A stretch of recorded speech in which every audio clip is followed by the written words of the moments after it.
Media, Israel, menghabisi Hamas tak realistis, pejuang Palestina tak ada habisnya, surat kabar, Israel, dalam beberapa liputannya mengenai agresi penjajah di jalur Gaza mengkritik kegagalan pemerintah, Israel, yang ingin menghilangkan gerakan perlawanan Islam, Hamas, dan membandingkan fakta tentara pendudukan di Han Yunis, selatan jalur Gaza.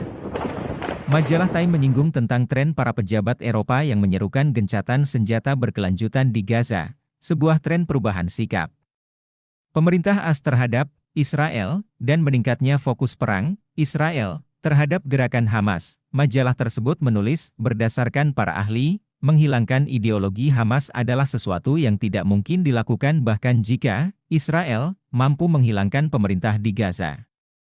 Sebaliknya, hal ini akan menghasilkan kekosongan yang harus diisi.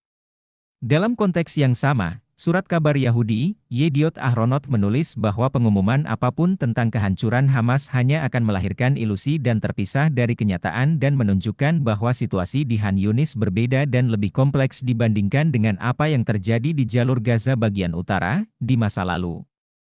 Tim militer yang beroperasi di sana mengetahui bahwa waktu mereka terbatas pada saat muncul indikator-indikator penting bahwa kepemimpinan Hamas masih mengendalikan brigade yang beroperasi di Han Yunis, tulis surat kabar tersebut, dan menambahkan bahwa Hamas telah terbukti menjadi pasukan yang tidak ada habisnya. Sementara Wall Street Journal menyinggung kemampuan Hamas dalam membangun terowongan. Spesifikasi terowongan yang dibicarakan tentara Israel mengungkapkan sejauh mana investasi gerakan Hamas dalam membangun jaringan terowongannya sendiri dan sejauh mana kurangnya pengetahuan Israel mengenai rinciannya.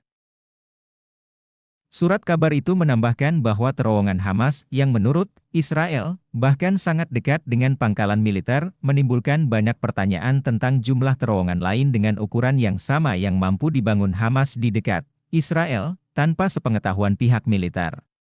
Sebelum ini, tentara pendudukan Israel mengatakan bahwa mereka telah menemukan apa yang mereka gambarkan sebagai jaringan terowongan raksasa yang dikelola oleh Muhammad al-Sinwar, saudara dari pemimpin gerakan Hamas di jalur Gaza, Yahya al-Sinwar. Kecemasan meningkat. Di sisi lain, surat kabar Haaretz dalam editorialnya meminta pemerintah Israel untuk menempatkan kembalinya tawanan yang ditahan kelompok gerakan perlawanan Palestina di Gaza sebagai agenda utama, dan berupaya segera mencapai kesepakatan untuk membebaskan mereka. Pembunuhan para sandera adalah insiden serius yang memerlukan pembelajaran segera dan perubahan pendekatan, baik yang berkaitan dengan prioritas kesepakatan penyanderaan atau sifat pertempuran di jalur Gaza, tulis Haaretz. Dalam artikel lain dari Haaretz membahas keadaan perekonomian Israel, yang menunjukkan tingkat mengkhawatirkan, khususnya bagi kalangan pengambil keputusan mengenai peningkatan pengeluaran pemerintah untuk membiayai perang di Gaza dan memberi kompensasi kepada mereka yang terkena dampak serangan 7 Oktober lalu.